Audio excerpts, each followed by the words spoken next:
Hey there, sports fans. How are we doing?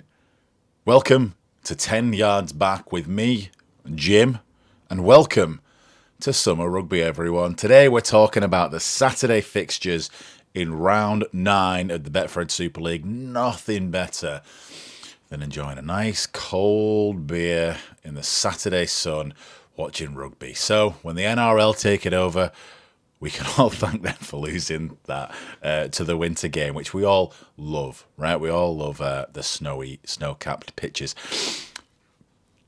I would say a couple of good games on Saturday. There's one really good game on Saturday that I'm really excited for. I haven't really been this excited for a game, for just a league game in a while. The Bradford Hull game, yeah, you can watch that if you want. I think we all know how that's going to go. But the game I'm talking about is this. Number 3 versus number 2, baby, at the Brewdog Stadium, Saturday evening, 5:30 kickoff, have a bit of lunch, moosey on down, off for dinner, take the kids. Great, what could be better than this? And it's Saints versus Wakefield. A bit of a sordid past between these two, I guess. So last year, even when Wakefield were firing on all cylinders, they just couldn't handle Saints. Now, I went to watch the game that they played, the Totally Wicked back then, Saints versus Wakefield, and they almost cracked them, if I'm honest. Saints scored like 3 tries in the first 20 minutes and then didn't do anything for the rest of the game. And Wakefield came back within the last 10 minutes and scored 3 tries of their own. Saints got themselves a nice little penalty and went on to win that game. So I know that the Wakefield fans, the Wakefield team, staff really, really want to give it to Saints this weekend. And I hope that, you know what? I hope they do. I hope they bring it up. It's a really, really good game. Let's have a look at the two teams. Like I said, 3v2 Saints versus Wakefield, and fucking good on you, Wakefield. Like, they're second in the league, and they're second in a really competitive league with some really good teams. Last year's quadruple winners are down in 6th because they just couldn't pull it off a couple of times there. Wakefield are up there in number 2, absolutely fully deserved. Some of the best defence, if not the best defence in the league. Currently, Wakefield conceding 13 points on average per game. And I think they lost quite big there at the beginning to Warrington, put up quite a few on them. So they've got a 0 against Castleford, and I think they didn't 0 Bradford, but they put them really, really close. If they hadn't have lost to Toulouse in the first, I know you can always say this, they hadn't lost to Toulouse in the first game of the season, they'd have been first, obviously. Saints, I think, on paper, like in isolation, if you look at these stats, you think, they're not really, they're not really firing just yet, Saints. But there have been plenty of weeks when the injured 13, as in positionally, fullback, wing, centre, wing, standoff, scrum half, the unavailable 13 has been better than the on-field 13. So Saints, I think they've done really, really well to get there. Both on 12 league points, 6 wins. Points difference, Saints are on 20 compared to Wakefield's 88. But they're still in the fight. They're still definitely in this fight, and they're getting players back. So there's lots to be excited about here. An interesting one here, and I'm not even entirely sure I've got this right. A stat I always focus on is the runs from dummy half. Saints 13 to Wakefield's 5. Not sure. My friend who runs the Wakefield Trinity Heritage podcast always points out that the Super League stats, which is where I get my plebeian stats from, is often wrong about attacking stats. So it might, I don't know, maybe Darell Clark is just bigger than Smoothie and Smith, and so is more noticeable when he runs from dummy half. Who knows? But there are battles all over this one. So let's have a look at the teams that they could put out there. Wakefield, again, like, Wakefield have have done. They're a bit of a mystery this year because they've really, really quietly got to this position where we're in a league now where the depth of your bench measures your success, and it's always kind of been that way. But the amount of injuries that we're dealing with in the league right now, if you haven't got a deep bench, you're going to lose. I mean, look at Toulouse, York, Bradford. They don't have the finances that the other teams do. They don't have the bench that the other teams do. And so they're kind of starting to flounder now with injuries. Wakefield have a very, very deep team. But somehow they're still managing to field the ideal 17. And not only that, they're resting people on weeks and bringing in people that are just as good. So I don't know how they've done it, but they certainly have. So for me this week for Wakefield, it's a Max Jowett week. If you follow Wakefield, you'll know that they're either going to have a Jowett game or a Rourke game. They're either going to have safe pair of hands, pass it out to the wings. Let's keep it under control. Let's keep it calm, collect the ball, run it back. Or they're going to have a Rourke week where it's a little bit more crazy in attack. Instead of passing it out to the wings, fuck it, I'm going to Leroy Jenkins right down. I'm going to take on the line, take on the centres, and the wingers better be ready to catch it right on the try line and put it over. And that's kind of the dynamic that both of those bring. I'm going to put Jowett. Oliver Pratt's a fucking problem if you've seen him over the past couple of weeks. Cam Scott, Captain America, gorgeous. Corey Hall just doing work. Tom Johnston is a new man. Truman, yeah, the list goes on. The key thing I'm going to point out, a couple of players I'm going to point out here is I've got, for me personally here, I've got Sinfield in at scrum half over Lino. Lino is a safe pair of hands. I think Sinfield's creative kicks are going to suit a Tristan Saylor fullback. Sorry, are going to perplex a Tristan Saylor fullback more than Mason Lino's would.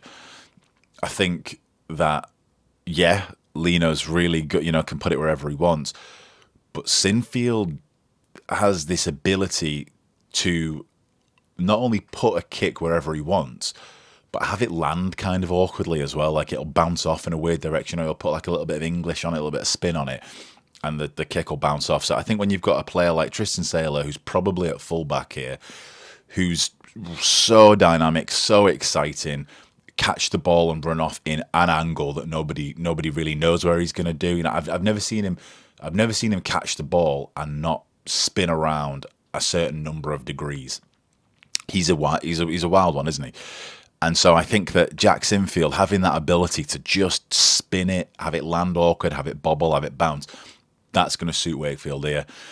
The rest really, I'm pretty sure Tavanga is injured still. He had a ban last week for the whole kicking incident, but I'm pretty sure that Jazz Tavanga is injured this week. If he's not, he's probably going to start there in the loose.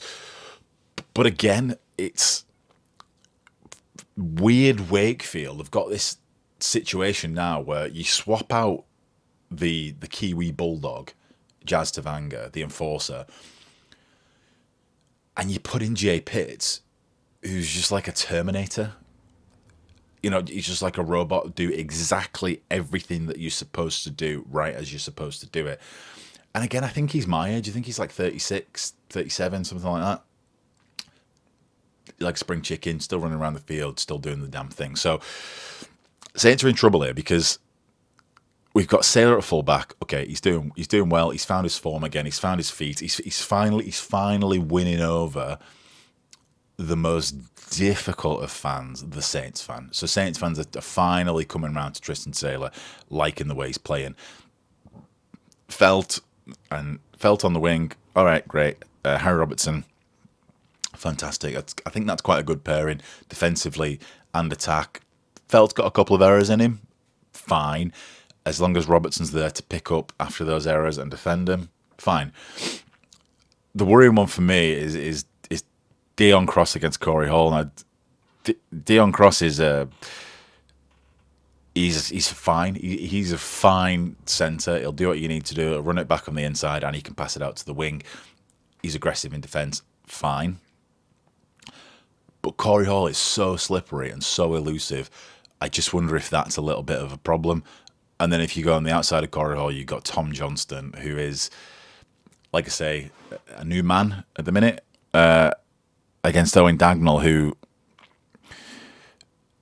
on his day is really good, and I'm a really big fan.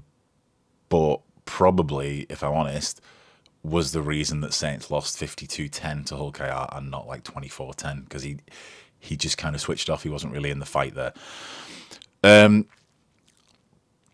The rest goes on and on. I think so. What I've got here is, so I'll come back to it. So if we look at the success areas and sort of the forwards versus backs, I've alluded a lot to the backs here of both teams. Now, the backs for Wakefield kill the Saints backs. They're making about 20 more meters a game than them on average, and that's with Tom Johnston only playing like 4 or 5 games. He hasn't been out all season.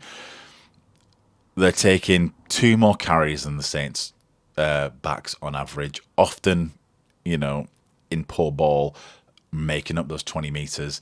On average, I mean, I can't believe that the average gain is only 0.3 meters more.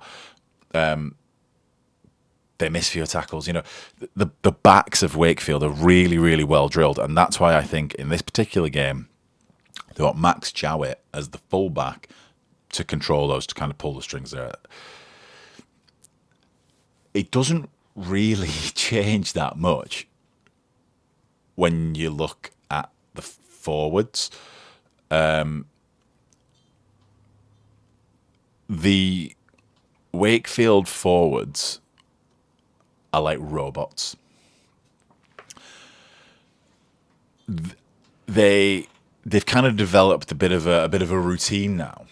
A bit of a we'll put McMeekin and Rodwell on, or McMeekin and whoever happens to be on with him. Very, very safe, tidy, do exactly what you need to. And then Hamlin Welle and Fartilli come on, and they're like 2 Tasmanian devils, just tearing through defences when they're tired.